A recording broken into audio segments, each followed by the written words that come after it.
Hello everyone, YouTube channel Rajni Agrawal में आप सभी का स्वागत है। हमने पिछली 2 वीडियोज़ में देखा था कि नए एवं अप्रत्याशित विषयों पर लेखन का कार्य कैसे किया जाता है और उसमें एक उदाहरण देखा था दीवार घड़ी पर 3 व्यक्तियों के अलग अलग विचारों की अभिव्यक्ति उन्होंने किस प्रकार की है।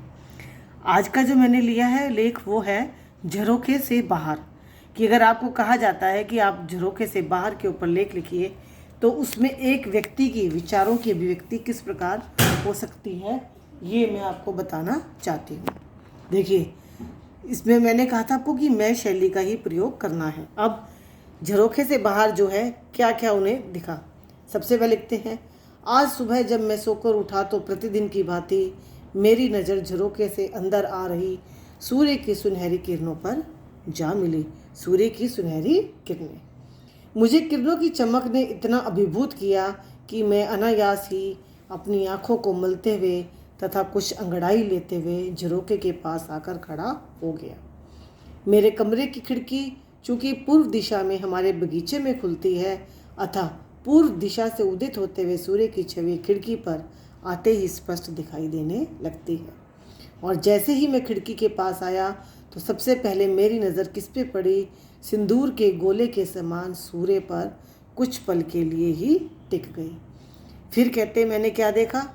अपने बगीचे में अमरूद के पत्तों से टपकती उसकी बूंदें।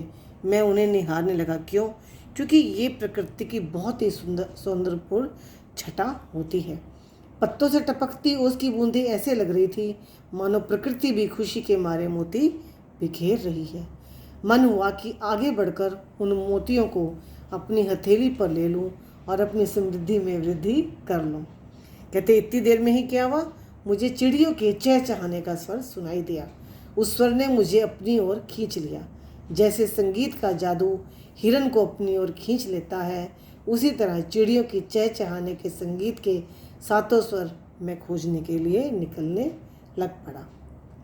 इससे पहले कि मैं उन स्वरों को खोज पाता, एक जोर का खटका हुआ और पेड़ पौधों तथा घास पर बैठी हुई सभी चिड़ियां फुर से उड़ गई।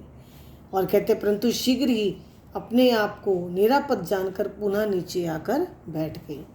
और कहते, मैं देखना चाहता था कि खटका किस वस्तु के गिरने से हुआ, परंतु तभी मुझे मेरी माँ ने आवाज़ लगा दी और प्रतिदिन की भांति मैं अपने आप को स्कूल जाने हेतु तैयार करने में लग गया। क्यों? क्योंकि मैं जो हूँ सपने से जाग गया था। मैं सपना कैसा देख रहा था कि झरोखे से बाहर की प्रकृति किस प्रकार नज़र आती है।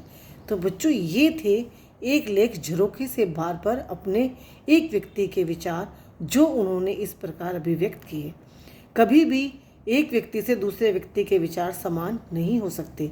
इसीलिए लेख में हमने ये ध्यान देना है कि लिखते हुए हम मैं शैली का प्रयोग करें और जो भी हमारे मनस्पटल पर जो भी कुछ याद आ रहा है या विचार उत्पन्न हो रहे हैं, उन विचारों को अभिव्यक्ति दें। तो बच्चों, आशा करती हूँ आपको ये लेख अच्छे से समझ आया होगा। धन्यवाद।